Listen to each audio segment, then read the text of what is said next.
kapatid, Ang buhay ko ay pabanal ng pabanal, pabuti ng pabuti, payaman ng payaman, palusog ng palusog, paangat ng paangat, paganda ng paganda, at pasaya ng pasaya.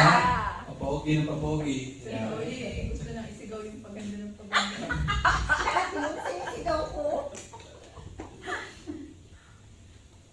Amen. Look for 18-19, sabay-sabay. The Spirit of the Lord is upon me, because He has anointed me to preach the gospel to the poor. He has sent me to heal the brokenhearted, to preach deliverance to the captives, and recovery of sight to the blind, to set at liberty them that are bruised, and to proclaim the acceptable year of our Lord. Our Lord Jesus Christ, the miracle-working God, the Anointed One. Ang ating kultura, sabay-sabay tayo. I am a blessing, I am anointed, I am a deliverer, I'm a good follower, I don't destroy, I build. I am not seasonal. I appreciate everyone and everything. I'm part of something big. I am partnership with Christ, and I am not extreme. Amen. So, kita niyo ba yung Kita niyo yung image? Opo. So, itong lalaki, Crocodile? itong lalaki, mayor to sa Mexico. No. So, there is a tradition in Mexico na pinapakasalan yung little princess ang tawag nila, isang crocodile, to bring prosperity, rain, and abundant harvest doon sa lugar nila. No. So, yun yung tradition, 100 years na nilang ginagawa yun. No. And usually yung mayor ang nagpapakasal sa crocodile. No. Para maging prosperous ang bayan nila. No. So, itong mayor na ito, ang pangalan niya ay si Victor Hugo Sosa, no, ng San Pedro, Huamelula, no, ng Mexico. No. So, yung pangalan ng crocodile ay si Little Princess, no. English translation na yun. No. At yun nga, ang crocodile daw na ito ay nagbibring ng food, ng water, ng rain, ng abundant prosperity, no, sa lugar nila. Yun ang paniniwala nila. Kasi, bakit pinakita itong picture na ito? Because we are, nasa topic tayo ng giving and prosperity. Tama ba? So, mga kapatid, gusto kong sabihin sa inyo na hindi nyo na kailangan pang magpakasal sa buhaya para maging prosperous. No? Pwede mo ba sabihin sa katabi mo, kapatid? Hindi mo na kailangan pang magpakasal sa buhaya. Ang Lord ay enough na. Tama ba? Amen? No? Hindi mo na kailangan pang maglagay ng hip-hop na pusa sa ibabaw ng TV para ikaw ay ma-bless o makareceive ng blessing. No? Hindi mo na kailangan pang itapat yung bahay mo doon sa north o sa east o sa south o kung saan man. No? Para ikaw ay ma-bless. No? Kung gusto kang i-bless ng Lord, kahit may bubungi ang iyong bahay, tatagos ang blessing dyan. No? Tama? Amen? So, dito sa ating aralin, no? We are on the week 3 na sa ating topic about giving and prosperity, no? And last week ago, discuss ni Pastor Ayla daw yung can God trust you with more, no? And napakaganda, no? Na dun sa topic na yun or dun sa message na yun, that God is not only interested in increasing our blessings, He is also interested in increasing our capacity to handle them. No. Kasi, kung hindi din natin kayang i-handle yung binibigay sa atin ng Lord, hindi yun ibibigay ng Lord. Kasi makaka-destroy lang sa atin yun. Tama? No. Gusto man natin na, Lord, nagpipray tayo, Lord, penging 2 milyon, mamaya agad. No. Ngayon pala magiging kuslang ng nanakawan ka o mapapahama ka lang, no? Kaya mo bang i-handle yung ganong klaseng ama? Yun ang tanong. No? And last week, no, we discussed about what are you doing with what I give you. No? Yung sa parable of talents, no? Yung sa bag of golds na nabinigay doon sa tatlong servant na kanilang master. No? And we dwell on dun sa third servant, no, mostly, no, na we discuss about ano ba yung nag-trigger dun sa third servant kung bakit niya itinanim, no, yung bag of golds na binigay sa kanya ng kanyang master, no. At yun yung dapat nating iwasan, yung ginawa ng third servant. Okay? Malinaw? So, let's proceed sa ating topic for today. Ang topic natin ay, are you a cheerful giver? No. Another question. No? Kasi nga sabi ko nga, ang ating topic or ang title natin for the whole, ewan ko lang susunod sa akin, ay puro question mark. No? So, yung mga susunod na mag-preach, gawin yung question para tayo ay aligned.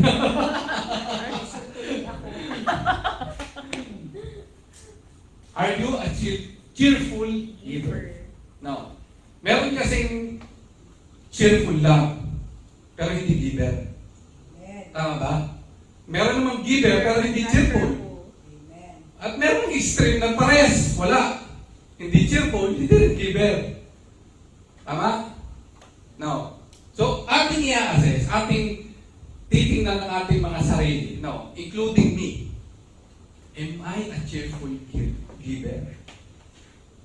Bakit ba kamo? Bakit ba, Pastor? Bakit mo natanong yan? No. Kasi the very nature of God is a giver God. He is a giving God. Tama? John 3:16, for God so loved the world that He gave. Siya ang unang nagbigay sa atin. No? Yun yung karakter, yun yung very nature ng Lord, mapagbigay. No? Ang tanong, cheerful ba? Cheerful ka bang nagbibigay? Or baka naman, kumbaga may parang kurot or may iniinda kang every time na nagbibigay ka sa Panginoon.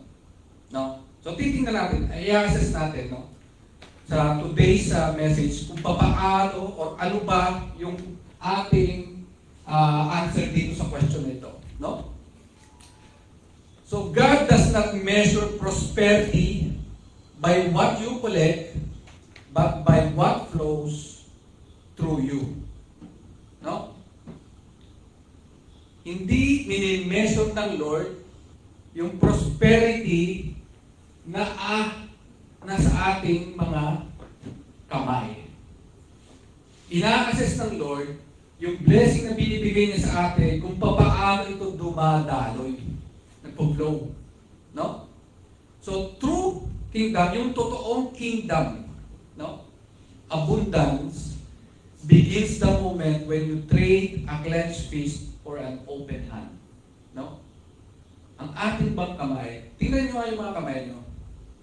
For 5 seconds. 1, 2, 3, 4, 5. Ang ating bang mga kamay ay more on naka-close fist or more on naka-open fist? No? Because, di ba pagka nagpe-praise and worship tayo, pag ba nagpe-praise and worship tayo, nakaganyan ang kamay natin. Di ba naka-open ba? As a sign of surrender sa Panginoon. No?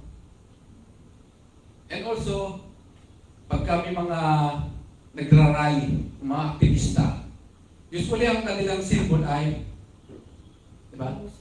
Lumalaban. No? Pero pagka as a sign of peace, no? As a sign of surrender, naka-open hand. No? So yun yung ating titingnan titingnan sa araw na ito, no? Kung papaano ba, no? Papaano ba tayo maging cheerful giver or magkaroon ng open hand, no? Kasi naniniwala ako na kapag tayo ay may open hand, no? Dadali at dadaloy yung pagpapala ng Panginoon. Amen?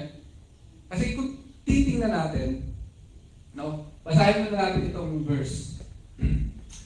Sa 2 Corinthians chapter 9, verse 6 to 8, no? Sabi dito, remember this, whoever sows sparingly will also reap sparingly, and whoever sows generously will also reap generously. Tayo po ay masayang magbigay.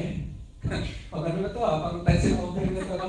Each one should give what he has decided in his heart to give, not out of regret or compulsion, for God loves a cheerful giver. No, yun ang adjective dyan, cheerful giver. And God is able to make all grace abound to you, so that in all things, at all times, having all that you need, you will abound in every good work. Mga kapatid, gusto ko lang sabihin sa inyo na habang sinusulat ni Apostle Paul itong letter niya sa mga taga-Corinth, ang mga taga-Corinto ay nakaka-experience ng sobrang kahirapan. No. Parang counterintuitive siya na bakit ito yung hindi katulad ng mga taga-Philippi, yung mga Philippians, very generous sila. No? And even, nagpadala sila ng offering kay Paul sa Rome. No? Considering 1,000 kilometers yung distance niya, pero hinatid nila yung tithes and offering kay Paul. Ganun ka-generous yung mga taga-Philippi. Ngayon, itong letter ni Paul sa mga taga-Corinth, no? Sinasabi niya na magkaroon ng cheerful giver. No? And considering yung nararanasan na hardship, yung nararanasan na kahirapan ng mga taga-Corinth, it seems parang very challenging. Tama ba? Parang tayo, for example, sino na nakakakilala kay Judith? Si Judith! Riyente, tubig. Now, sa ano pa yung pay later, kung ano man. Now, may tayo ni Judith. Lagi nag-text sila eh. Lagi nag-message sila. Very, si Judith eh. No? Ngayon, ang tanong, Pastor, nag-text sa akin si Judith. Hindi mo na makakapag-text ngayong buwan na ito. Dahil unahin ko muna yung Ganun yung situation, no? To give you a context kung ano yung nararanasan ng mga taga-Corinth. No? But Apostle Paul is telling to them, no? Na magkaroon ng, no? Alam ni Paul yung situation nila doon.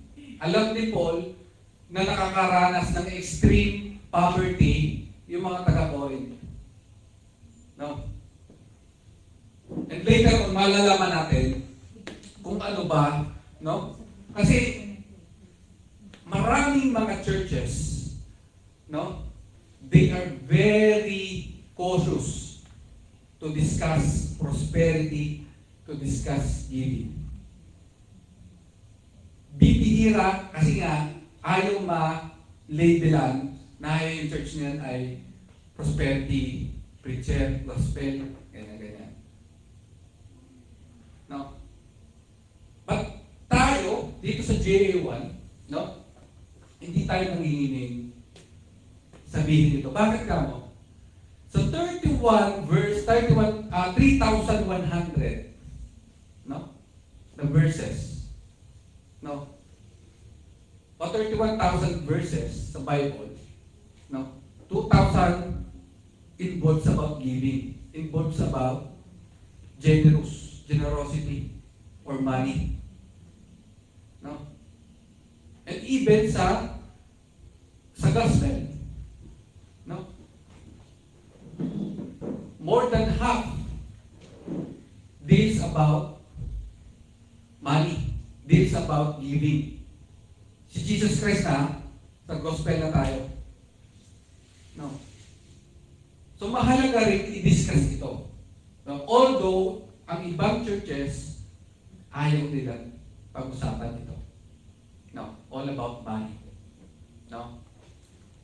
And sometimes, no, nalilabel lang tayo. Tayo, JA1.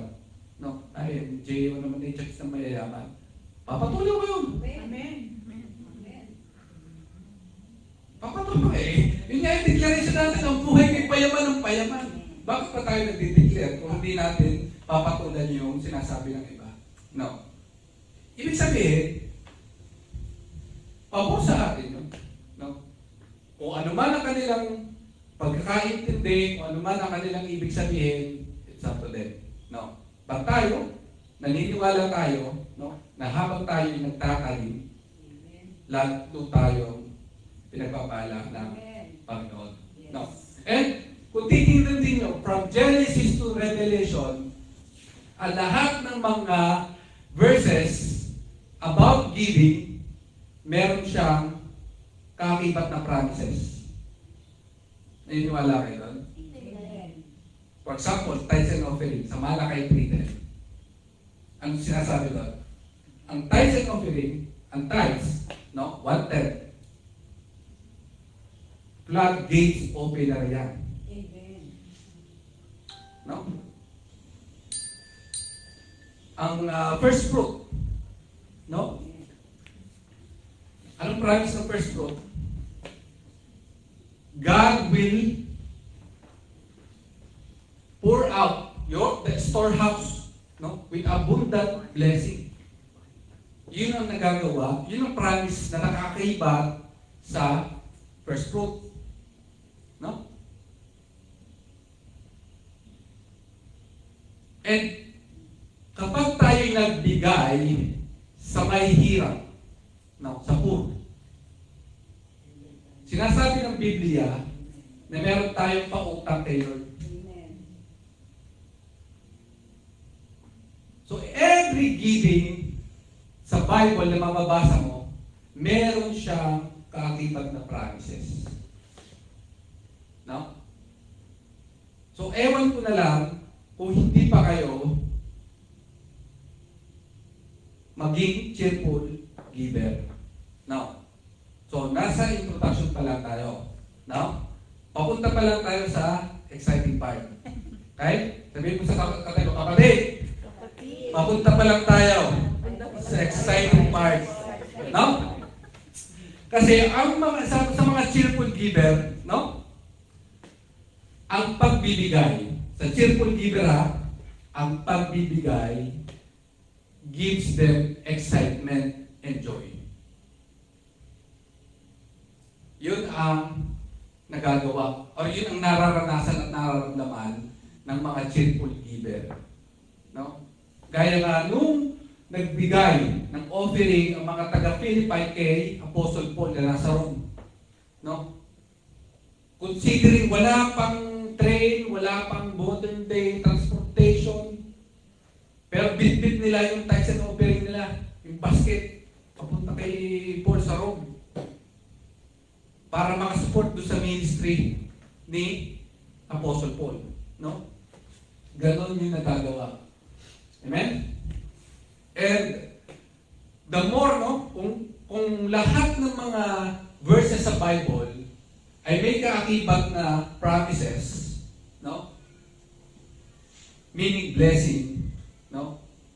Kaya nga yung first week topic natin, no, na kaya ba natin i-handle yung blessing na binibigay sa atin ng Lord, no?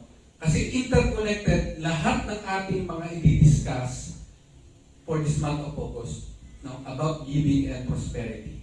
No, we tackle about, or we discuss about prosperity. We discuss about blessing. No, previously, But, can you handle it? No. Kasi ako naniniwala, no? Na the blessing is not a blessing if you cannot handle it. Amen. Bakit ka mo? Kasi baka makasira lang sa iyo, Amen. no? Kung hindi mo kayang i-handle yung blessing na ibibigay sa iyo ng Panginoon. No?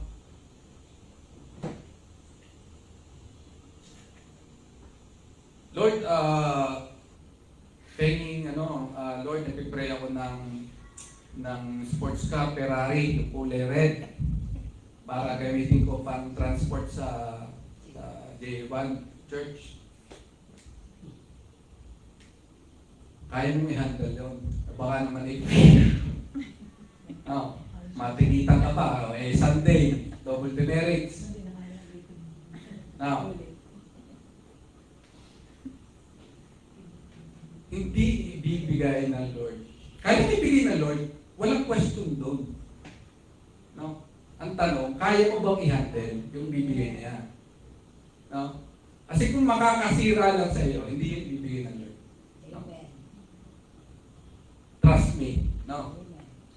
Ako'y nagsuot lang nito pero hindi ako insurance sa...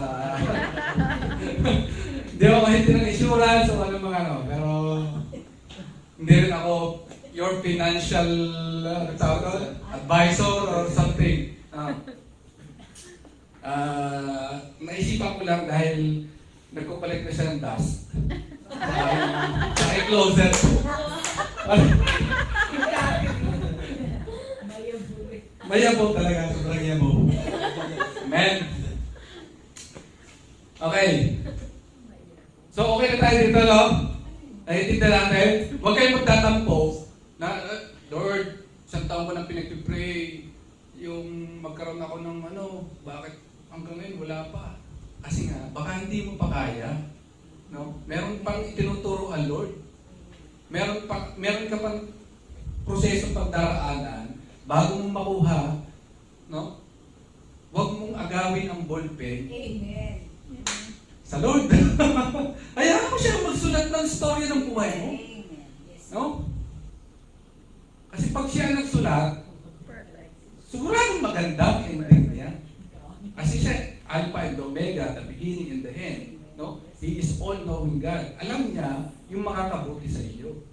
No? Ang trabaho mo lang, trust Him. No? Pero pagka Pastor, message na si Judy, kinakabahan ako. Nasaan ang tiwala mo sa Lord? Amen. No? Yun yung ating tanong. Okay? So, pupunta na tayo, no? Sa mga biblical stories, no?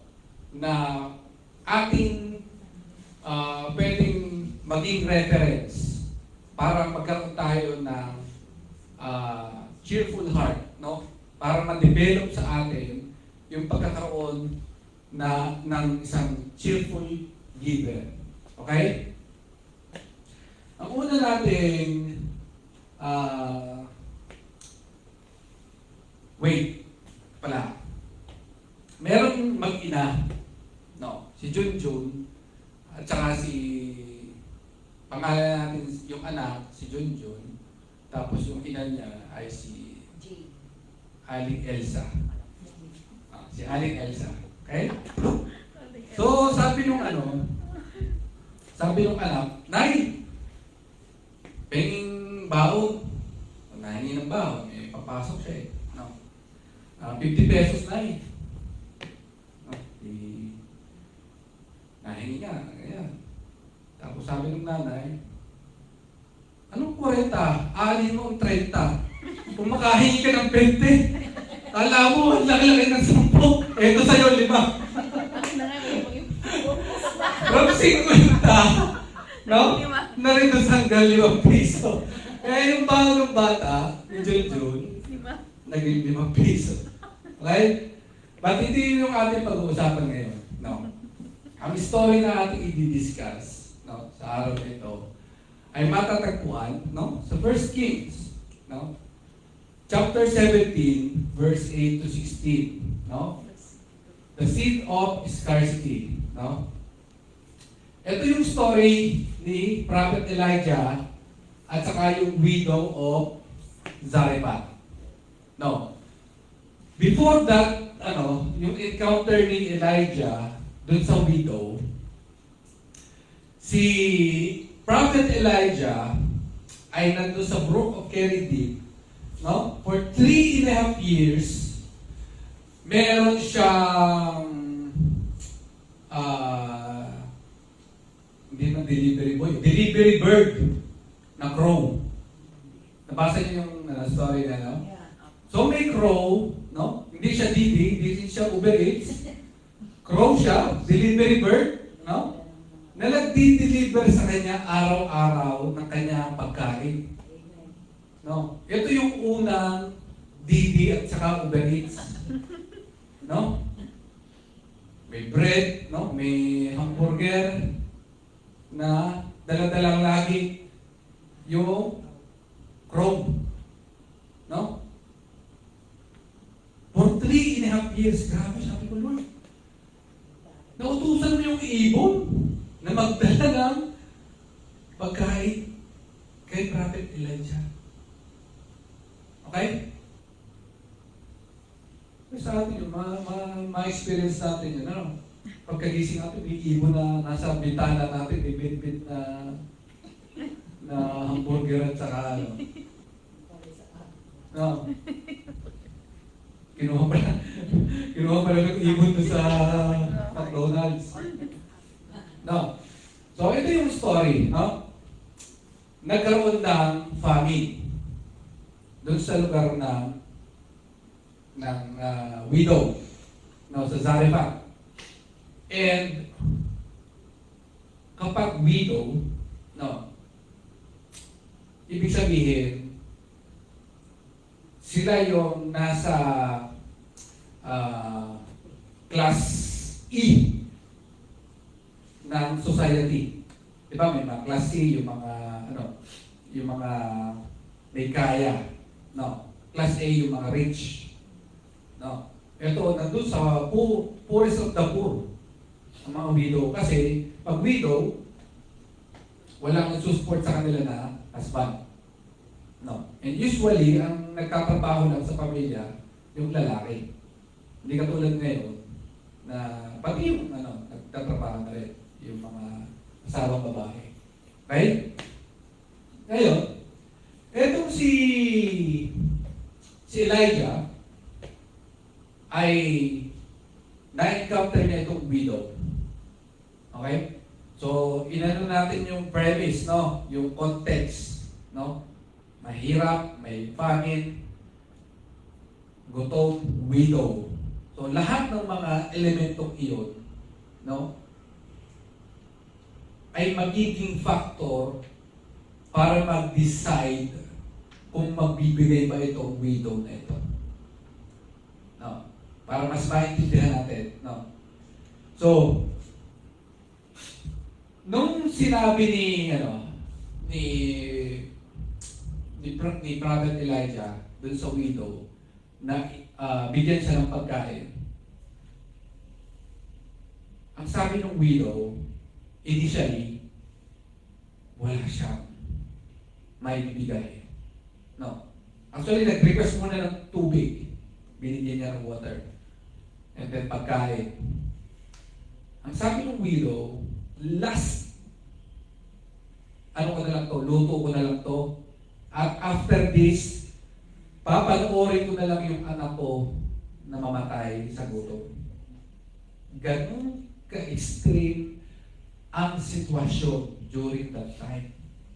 Last meal na nila, nagre-request pa itong si Prophet Elijah na ibigay sa kanya yung kakainin nila. And after that last, the last supper or the last lunch or breakfast, wala na silang kakainin. Kung kayo, tatanungin ko, ma-encounter nyo, halimbawa ako, Kasi ako si Prophet Elijah. No. Last ano na lang, isang gatang na lang na bigas. Yun nandun sa ano mo, sa container mo. Marian, pwede mo bang bigay sa akin ng bigas? Layo pa ng payday. Ano yung sasabihin mo, Pastor? Pwede naman next week na. Kahit sa pili. Oh. Wala nang makakainin bukas. Wala. Last, sayang na lang ito eh. Pupunin mo pa, agawin mo pa sa akin. No? Kunin mo na lahat sa akin. Huwag lang ng aking bigas. Yeah. Yun ang sitwasyon ngayon ni Elijah. No. Tapos, sinabi ni Elijah na anong meron ka doon sa bahay mo? No? At wala mo may offer itong widow. But, kung titingnan natin, yung focus ng widow ay dun sa mga wala siya. No. Hindi niya nakita na meron pa pala siyang oil. Hindi niya nakita na meron pala siyang bahay. Hindi niya nakita na meron pala siyang table. Hindi niya pala nakita. No. Ang nakita ng widow ay yung wala siya. At yun yung masabi na kay Elijah. Pero, ang nakaka-amaze dito, no? Na nung time na sinabi ni Elijah na ibigay sa kanya, yung kakarampot na oil at saka flour, no? Binigay sa kanya yung jar, no? At nagkaroon ng unlimited na supply. No? Actually nga, nagkulang yung kanilang container yung kanilang jar. Kasi hindi naubusan tuloy-tuloy. Amen. No.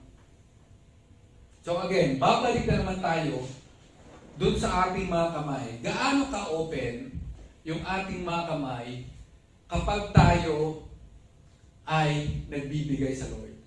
Despite the hardship, despite yung ating nararanasan na paghihirap. O parang nagdadalawang isip na tayo ibigay sa Panginoon. No? Kasi, dun sa scripture na yun, mababasa natin, no? Na hindi lang yung widow ang na-bless. No? Dun sa verse 16, pati yung kanyang mga kamag-anak, buong household ng widow. No? At yun ang gusto ng Lord sa atin. Maging daluyan tayo ng kanyang blessing.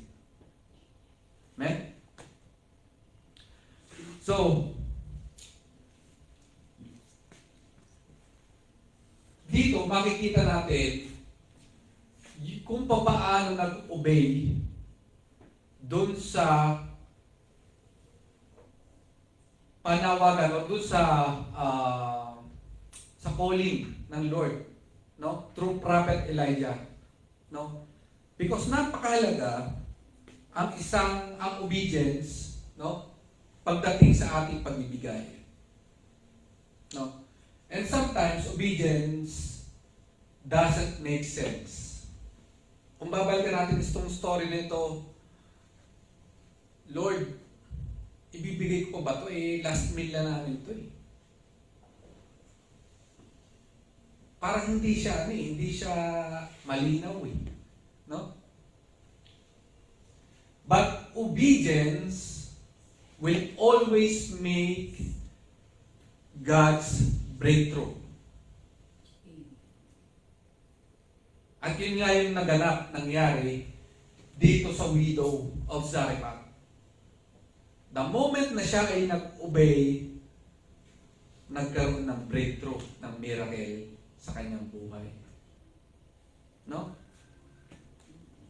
At napakahalaga, no? Kasi ang faith natin ay tinetest araw-araw. No? Bakit mahalaga ang testing ng ating faith? No? Because faith, no, that has not been tested cannot be trusted.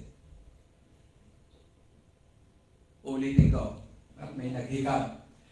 Faith that has not been tested cannot be trusted. Amen. At dun sa case ng widow of Zarephath, na-test talaga ng lubusan. And because she obeyed, breakthroughs. God's breakthrough ang naranasan niya at ng kanyang buong household. Amen? Sabi sa Proverbs chapter 3, verse 5 to 6, ito yung ating memory verse. Trust in the Lord with all your heart and lean not on your own understanding. In all your ways, acknowledge Him and He will direct your path. Trust. No? Napakahalaga, no? Yung ating pagtitiwala, no, ay naka-angkla sa Panginoon. No? Kasi kung wala, no, kung hindi na di-develop yung trust natin, no, lagit-lagi na lang tayo ay kakabahan. Lagit-lagi na lang may takot, may fear, may anxious sa ating mga puso. No? At kung tayo, no, lagi tayong babalik, no? Know your identity in Christ. We are children of God. No? He will never leave us nor forsake us. Hindi na tayo pababayaan. God knows everything. Lahat ng ating pangangailangan, kayang-kaya niyang ibigay. No? Paano mo na-assure yan, Pastor? Because we already received the best gift, the best blessing. At yun yung salvation na in-offer sa atin ng Lord. Ang ating tinanggap siya sa buhay natin. No? Yun yung best gift. At yung mga secondary na lang yan. Money, house, career, love life, lahat yan. Secondary na lang. At alam nyo, ang nakaka-amaze dito sa dito sa story nito, sa sobrang hindi naman siya famous, but significant yung naging story na ito, na mention ito ni Jesus Christ sa Book of Luke, no? Chapter 4, verse 26. Ito yung story ni Elijah, yung encounter ni Elijah dun sa widow. So kahit maraming taon na yung nakalipas, diniskas pa rin, tinalakay pa rin, ikinuwento pa rin ni Jesus Christ itong story na ito. So ganun ka-relevant, ganun ka-significant, no? Pagdating sa faith, sa ating pagbibigay, at yung trust natin and obedience sa Panginoon. No? So,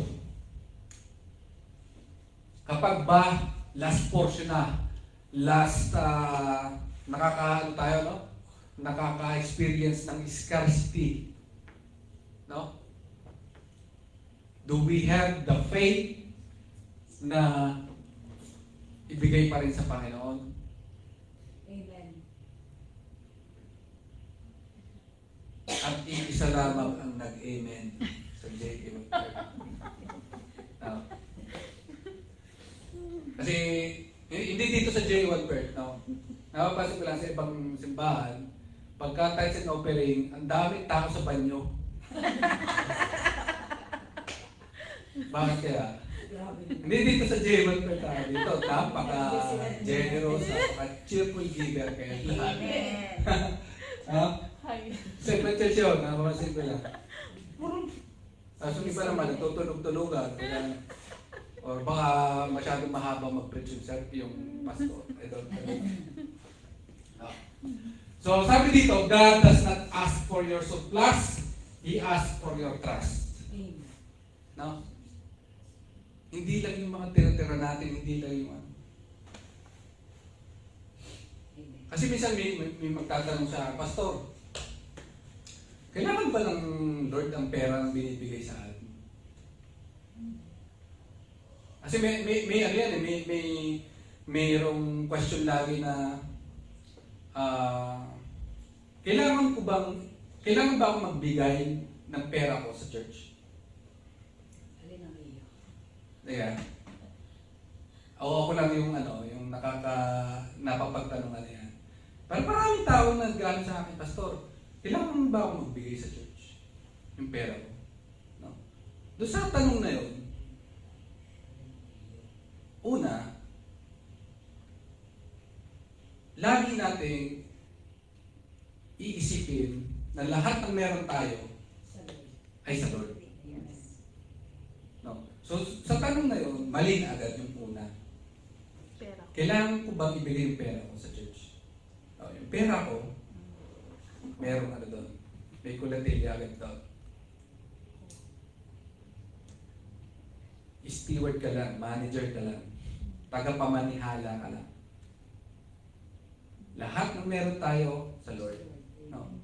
Kaya kapag tayo may dedication ng kotse, ng bahay, inihahandog natin yun sa Lord eh. Kasi lahat yun, ina-acknowledge natin na galing sa Lord. Amen. Yeah. No? And second question doon, Pastor, kailangan bang ibigay ko yung pera ko sa church? Hindi ka sa church na bibigay. Sa Lord. No? For the expansion of His kingdom dito sa earth. Anyway, that's a separate topic. No? And ating let's just close on to sa first sa first point, no? God does not ask for your surplus, He asks for your trust. Amen. Next, the miracle of transfer.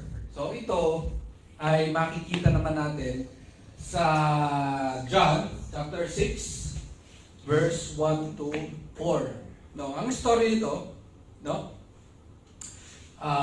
Feeding of 5,000. No. Feeding of 5,000 men pa lang ito ha. Lalaki pa lang. No. Kasi during that time, hindi binibilang yung mga bata, hindi binibilang yung mga babae. Okay? So, ang estimate ng mga Bible scholars, minimum 10,000 talaga. Yung napakain during that time. No, siyempre yung mga lalaki may kasama yung asawa nila, may kasama may bitbit na bata. No. O sabihin natin times 3 agad yun. No. Pero minimum 10,000 yung kumain dyan during that time. No. And dun sa scripture, no, mababasa natin na ang Panginoon ay nagtanong kay Felipe, na kung saan sila makakabili or makakakuha ng pagkain. Kasi kita nga ni Jesus Christ eh. No? Doon pa lang, alam ng Lord yung pangailangan natin. No? Pero nung tinanong ni Jesus Christ si Philip na saan tayo kukuha ng pagkain, alam niyo yung sinabi ni Philip? Mali yung sagot niya. Ang tinatanong ni Jesus Christ, saan bibili? Ang sabi ni Philip, wala tayong pera. Where can we buy food? Where can we get food? Yun ang tanong ni Jesus Christ. Ang sagot ni Philip, boss, no money.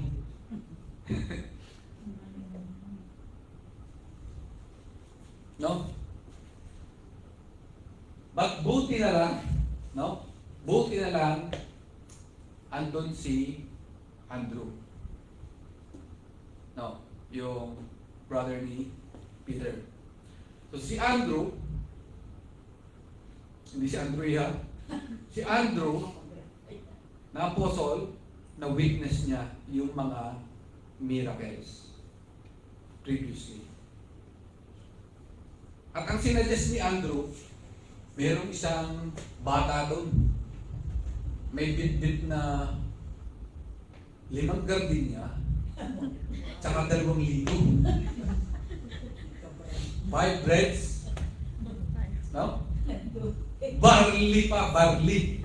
Ibig sabihin, kung may classification ng mga loaf, di ba yung toasty ba yung ano?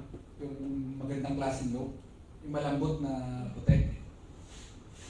Pagka barley na ano, ito yung pinaka low class na tinapay. No? Pero meron. Yun ang importante. Yun ang good news. No? So, doon pa lang makikita natin si Philip, no money. Si Andrew, meron pagkain, may bata. No? Ito. Pangalanan natin si Boy. Si Boy may dalang 5 gardenia, 2 ligo. Baka kwento niyo kay Bishop ba? Bishop, sabi ni Pastor, may gardenia daw nung panahon ni Jesus. Yan. Para lang tayo, para mas mag-grasp nyo yung story, no? So, ito na. Sinadjust ni, matawagin yung bata, si Boy. No? At ang kaganda naman itong bata nito, no? Kaya sabi ni Jesus Christ na, if you have a faith like a child, no, buti pa yung mga bata talaga ang kanilang pananampalataya, all in. No? Arahil sasabihin ng ibang tao, 5 tinapay lang, tsaka 2 isda. Kaunti naman yun. Pero sa bata, all in na yun. 100% yun. Hindi lang 10%. 100% na binigay ng bata kay Jesus Christ. Okay. Nasa kamay na ng ating Panginoong Kristo yung 5 gardenia, 2 ligo. Now, ano nangyari? Nagkaroon ng miracle of multiplication. No? Yun nga yun yung unang itatanong ko kay Jesus Christ. Pagdating sa heaven, na Lord, paano mo nagawa yung Paano mo nagawa yung pakainin yung 10,000 tao gamit yung 5 tinapay at saka 2 isda? Sobra akong hindi ko kahit isipin ko ng hindi mahagip or maabot ng rurok ng aking kaisipan. Yan. No? Kung paano na gawa yung miracle na nang pagkakapilas ng tinapay, lalabas na naman. Teka? At ang nakaka-amaze pa dito, after nilang kumain, after mapakain yung 10,000 na tao,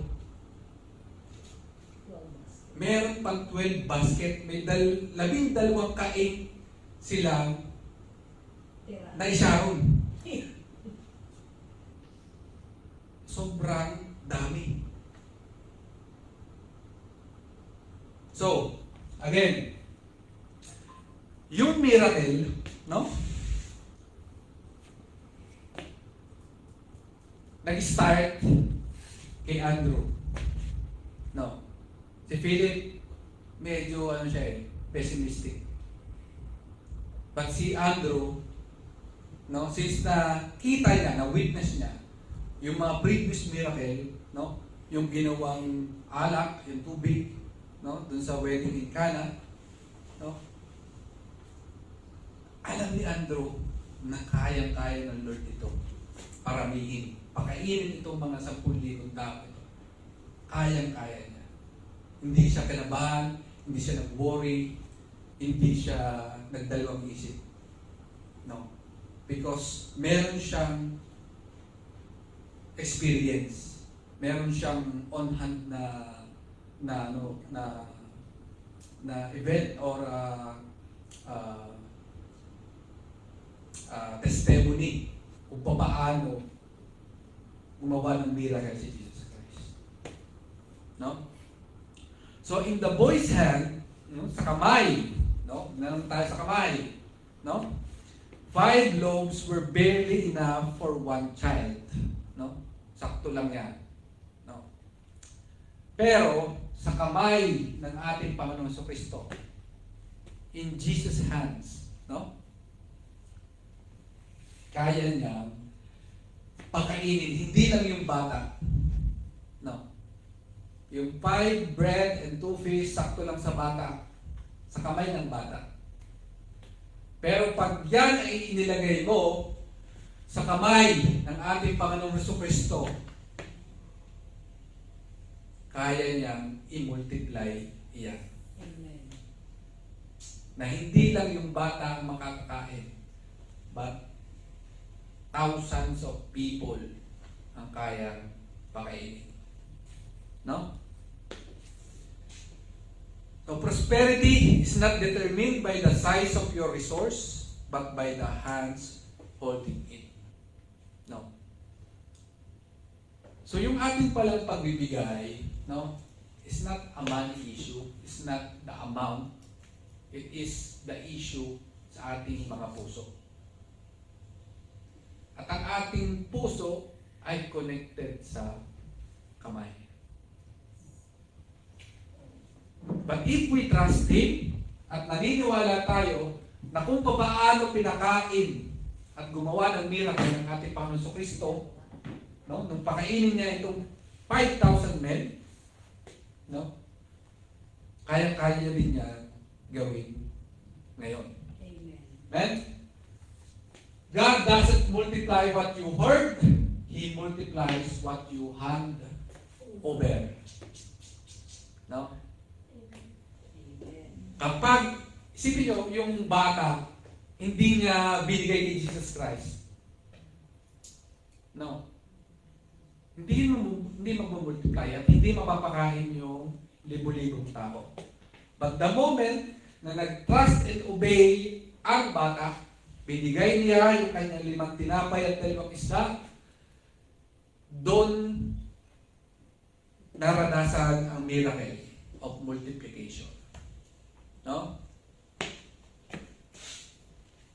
And God wants us to learn, no? To have an open hand and to be a cheerful giver. Kasi gusto ng Lord, maranasan din natin yung rumaragas ang pagpapala. Gusto ng Lord, ay, sino bang kasi kung gaano mo kakilala ang Lord, kung gaano mo siya yung reverence na pagkakilala mo sa Kanya, magre-reciprocate lang yung blessing na nare-receive mo. Anong ibig ko sabihin? Kung ang Panginoon, ang pagkakilala mo sa Kanya, ay hindi generous, Yun ang nangyayari. hindi mo mararanasan yung overflowing na blessing and breakthroughs. Pero kung naniniwala ka, no, na ang Panginoon kaya niyang ibigay sa atin, No? More than pa yung ating inaasam. More than pa dun sa ating pinagpipray. No? Kaya-kaya niyang ibigay. Kaya-kaya niyang pagmalain tayo eh. And kung ginagawa mo, no? You obey doon sa kanyang calling, doon sa kanyang pinapagawa sa atin. No? E ngayon lang yan, if it is His will, it is His bill. If it's God's way, God will pay. No? Learn to obey and trust God. Amen? Because the moment na tayo mag-obey at mag-trust sa Panginoon, no? Kahit yung ating konting meron tayo, no? But naniniwala tayo na ipag-multiply yun ng Lord, gaya nung 5 tinapay at 2 isda, kaya-kaya din i-multiply kung anong meron ka sa ngayon. Amen? Amen. Amen. Amen. Tatakpan na si Lord. Hallelujah. And sa aking last point, no? The engine of kingdom prosperity. Ito yung ating binasang verse kanina, no? Sa 2 Corinthians chapter 9, verse 6 to 8. No? So Paul reminds the church, no, in Corinth, that whoever sows sparingly reaps sparingly, but whoever sows generously reaps generously. God provides seed to the sower, not the hoarder. Okay. So,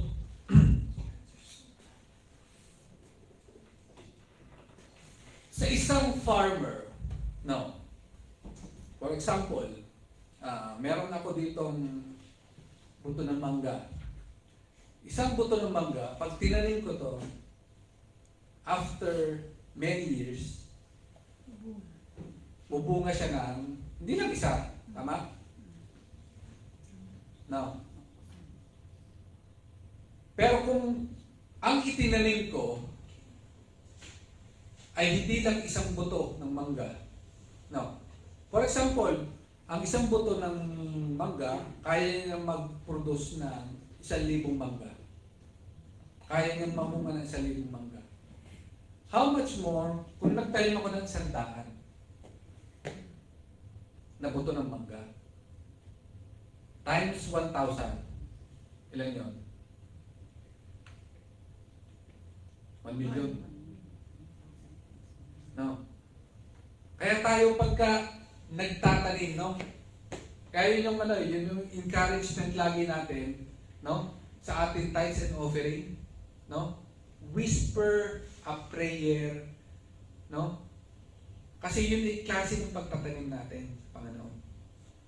Huwag lang tayo basta mag-shoot dito sa basket o magta-transfer doon sa ating bank account. Whisper a prayer before you give. No? Ano man yung pangangailangan mo, no? Lord, ito'y tanim ko.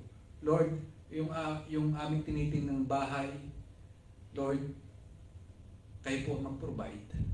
In Jesus' name. No? In short prayer, Lord, aring tanim kong are ay para dun sa trabaho or for job opportunity ng aking asawa. Lord, aring tanim kong are ay para dun sa scholarship ng aking anak. Lord, aring tanim kong are ay para dun sa boyfriend. Ibig sabihin, pwede ka magtanim. Yun lang ang mga pinupunto ko doon. No? Mag-whisper tayo ng prayer bago tayo magbigay. No? Kasi yun ang sinasabi sa 2 Corinthians chapter 9. No?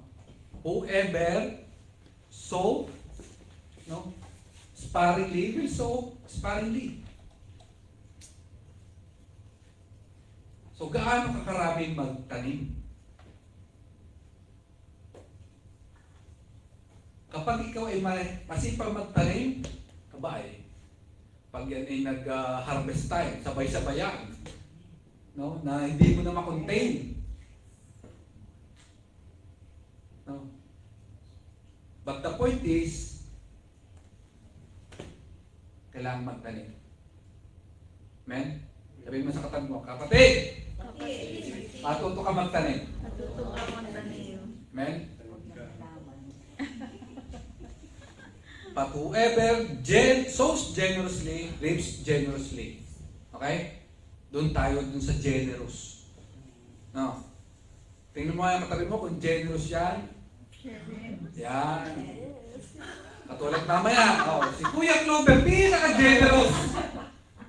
Dahil mag-treat sa atin mamaya sa Ready Eddies. No? Happy birthday, Kuya Clover. God richly bless you. Amen. Ito na. God prospers you not to raise your standard of living, but to raise your standard of Giving. giving. Amen?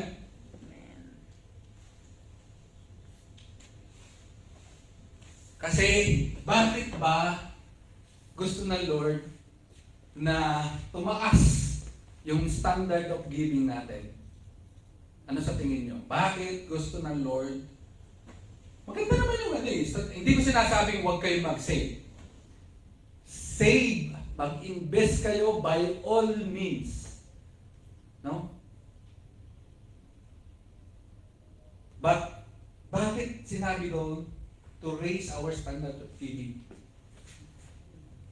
No? Kasi ayaw ng Lord na maging hoarder tayo ng kanyang blessing. Ayaw ng Lord, no, na nai-impact lang sa atin. Kita niyo yung yung contrast ng dalawang dagat sa Israel. Yung Dead Sea at saka yung Sea of Galilee. Bakit yung dalawang dagat na yon, iisa naman ang dumadaloy, yung source of water, pero totally magkaiba. Yung Dead Sea, dead talaga. Walang nabubuhay na organism. No, sobrang alat niya, no. Kahit tubiga ka doon, lulutang ka. Sobrang salinity ng tubig. Pero punta ka naman doon sa north, sa Sea of Galilee, baka daming isda, daming corals, daming lahat. Napaka bountiful ng dagat na yun. Pero isa lang ang source niya, Jordan River. Ang Sea of Galilee, meron siyang exit point. Nagpo-flow. Yung Dead Sea, nai-stuck lang siya doon. Lahat ng tubig na dumadaloy from Sea of Galilee, Jordan River, papunta doon sa Dead Sea, doon lang siya. Kaya, later on, sumobra yung alat kasi nai-imbak siya, naho-hoard yung asin doon sa Dead Sea. And because of that, walang nabubuhay na organisms doon. Walang animals, walang fish, wala. No? Kaya, ang sabi, hindi ka imbakan ng pagpapala, ikaw ay Daluyan ng kanyang pagpapala. Amen. Ating i-declare ito. Hindi ka imbakan ng pagpapala, ikaw ay daluyan ng kanyang pagpapala. Amen. Kailangan dumadaloy. No? Kasi pag tayo nag-hoard, no, narinig ko kanina, may magbibigayan doon ng mga damit-damit ata eh. Nabalita ko lang kanina. Yan. Tama yan. Kasi, pag inimbak lang natin yan, katulad, kaya nga sinuot ko ito eh, dahil imbak lang sa amin. No? Palusot tayo. No? Wag yung naiimbak lang na, kaya nga napapalis yung pagka hinuhort natin. No? Yung pagkain, no? Isang linggo lang doon sa rep. No. Kung binigay mo sa walang makain, na-bless pa yung mga Tapos baka napag-pray ka pa o napasalamatan ka pa. No. Nabubulok lang, no. At tinatapon lang natin. No. Yun din ang gusto ng Lord. huwag nating gawing reservoir or imbakan yung mga blessing na binibigay sa atin ng Lord. Kailangan dumadaloy. No? Amen. Kaya nga ang tawag sa pera, sa English, currency. Current. Dumadaloy. Flow. Nagpo-flow. Diba? At yun din ang gusto ng Lord, no? Na huwag ka tayong magkaroon ng closed fist, no? God wants us to have an open hands and a cheerful heart pagdating sa pagbibigay. Amen? Because the moment na tayo ay mag-obey, mag-trust sa Lord, gaya ng widow, gaya ng si Junjun or si Boyboy, no? At gaya ng sinabi ni Apostle Paul sa mga taga-Corinth, no? Kapag tayo ay nag-generous na magtanim, no? God will bless us abundantly. Yes. Amen? Amen. So, I would like to close this teaching. Are you a cheerful giver? Amen. Amen. No? And I hope this lesson or this message, no, will not only to teach us, no, na magkaroon ng open hand, no, but always acknowledge God, no, in every aspect ng ating buhay.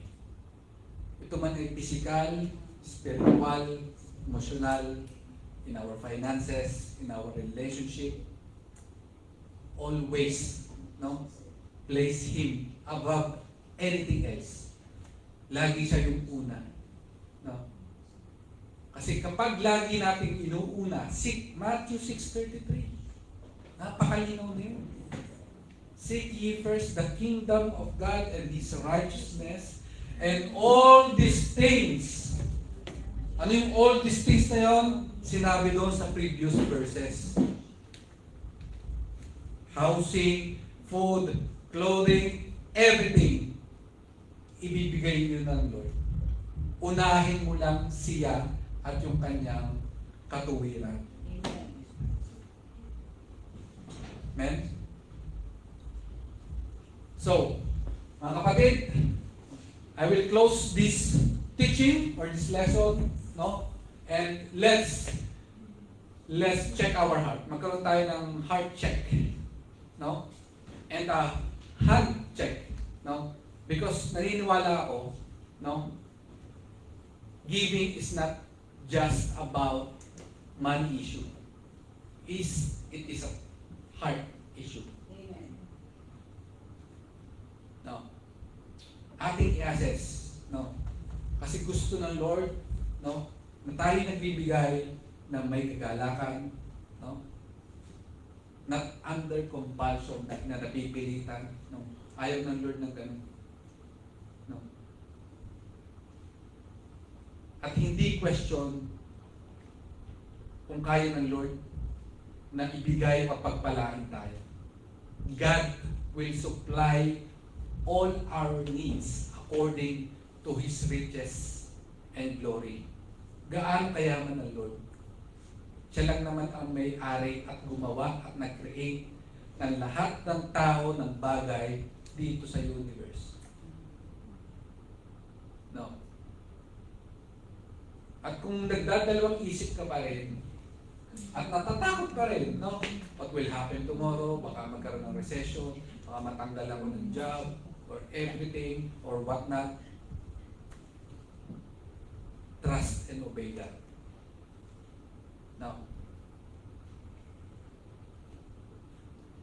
and the peace of God that surpass our understanding will guard your heart and mind through Christ Jesus. Yan ang sabi ko sa Book of Philippians. Amen? Tayo manalangin. Yes, Abba Father, Panginoon, muli ay inyong ipinanawa sa amin, Lord God. Natutunan po namin, Panginoon Lord God, about our posture, Panginoon Lord, pagdating, Panginoon, sa pagbibigay. Na ang aming, Panginoong puso, Panginoon Lord, ay punong-puno ng kagalakan at kasiyahan, Panginoon. Every time kami, Panginoon, ay nagbabalik, Panginoon Lord, at nagbibigay, Panginoon Lord, ng aming po, Panginoon, offering or tithes, Panginoon Lord, sa iyong kingdom, Panginoon. Lord, I pray, Panginoon Lord, na sa bawat isa, Panginoon Lord, and even, Panginoon Lord, people watching online, Panginoon. Lord, iparanas niyo po, Panginoon Lord, ang inyong pong unstoppable favor, blessing, and move, Panginoon Lord God. Let there be breakthroughs, Panginoon Lord God, sa bawat isa, Panginoon Lord God. And Lord, I pray, Panginoon Lord God, na maranasan, Panginoon, ng bawat isa, Panginoon Lord God, the miracle of multiplication, Panginoon Lord God, the miracle of abundance and prosperity, Panginoon, sa buhay, Panginoon, ng bawat isa, Panginoon. Lord, katagpuin niyo po, Panginoon Lord God, ang pangailangan, Panginoon, ng bawat isa sa aming, Panginoon Lord God. At Lord, naniniwala po kami, Panginoon Lord God, na hindi niyo po kami pagkukulangin, Panginoon Lord God. But because of your grace, because of your love, Panginoon Lord God, Lord, inyo po, Panginoon, ibubuhos, Panginoon, sa bawat isa, Panginoon, ang inyo po, Panginoon, rumaragas ang pagpapala, Panginoon, noon, ngayon, at magpakailanman. Salamat, Panginoon, for this reminder, for this lesson, Panginoon Lord God. Lord, I pray, Panginoon, na ito po ay ma-apply po namin in our daily lives, Panginoon Lord God. Mas lalo po kami lumalim, Panginoon Lord God, ang aming pananampalataya sa inyo. At patuloy po, Panginoon Lord God, kaming makatugon, Panginoon Lord God, sa inyong panawagan, Panginoon Lord God, to share the gospel, Panginoon Lord God. Naniniwala po kami, Panginoon Lord God, na nalalapit na, Panginoon, ang iyong muling pagbabalik. Kaya naman, Panginoon, sa araw na ito, Panginoon Lord God, ang lesson na ito, Panginoon Lord God, ay magsilbing reminder sa amin, Panginoon Lord God, to have an urgency, Panginoon Lord God, patungkol, Panginoon Lord God, in saving the lost, Panginoon Lord God, and also, Panginoon Lord God, to have an open hand, Panginoon Lord God, and an open heart, Panginoon, pagdating, Lord God, sa pagbibigay, Panginoon. Because, Panginoon Lord God, ang lahat, Panginoon Lord God, ng mga nalalaki, Panginoon namin, mga offering na ito, Panginoon Lord God, ay nagagamit, Panginoon Lord God, upang mas ma-reach out, Panginoon Lord God, ang lahat, Panginoon Lord God, na mga wala pong relationship sa inyo, Panginoon Lord God. Ang mga pondong ito, Panginoon Lord God, ay nagagamit, Panginoon Lord God, upang may palaganap, Panginoon Lord God, ang inyong salita, Panginoon. Muli, Panginoon, maraming salamat, Panginoon Lord God. We give you all the praise, all the honor, and thanksgiving. This is our prayer in the mighty name of Jesus, our Lord and Savior. Everybody will say, Amen and Amen.